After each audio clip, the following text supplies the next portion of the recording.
وزیر اعلیٰ کے چندرشیکھر راؤ نے ضلع سدی پیٹ کا دورہ کر کے مختلف ترقیاتی پروگراموں میں حصہ لیا۔ اس دوران وزیر اعلیٰ کے سی آر نے وزیر فائنانس ہریش راؤ کے ہمراہ سدی پیٹ ٹاؤن میں 4 کروڑ کی لاگت سے تعمیر کیے گئے MLA کیمپ آفس کا افتتاح کیا۔ اس کے علاوہ وزیر اعلیٰ کے سی آر نے کونڈا پاک منڈل کے رام پلی کی سرحد میں تعمیر کیے گئے پولیس کمشنریٹ بھون کا افتتاح انجام دیا۔ بعد ازاں کونڈا پاک منڈل کے دودیڑا میں تعمیر کیے گئے انٹیگریٹڈ کلکٹریٹ بلڈنگ کا بھی افتتاح انجام دیا۔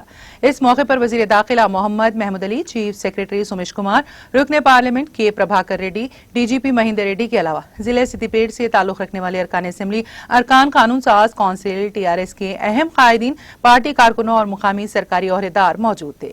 قبل ازیں وزیر اعلیٰ کے سی آر جو ہی سدی پیٹ پہنچے، وزیر فائنانس ہریش راؤ سمیت ارکان اسمبلی، TRS سے تعلق رکھنے والے اہم قائدین، مقامی عوامی منتخبہ نمائندوں اور TRS پارٹی کے کارکنوں کی جانب سے ان کا شایان شان استقبال کیا گیا۔ سدی پیٹ میں ان کی آمد پر انہوں نے TRS پارٹی کے لیڈروں اور کارکنوں سے تبادلہ خیال کیا۔ انہوں نے پولیس ملازمین کے گارڈ آف آنر کی سلامی بھی لی۔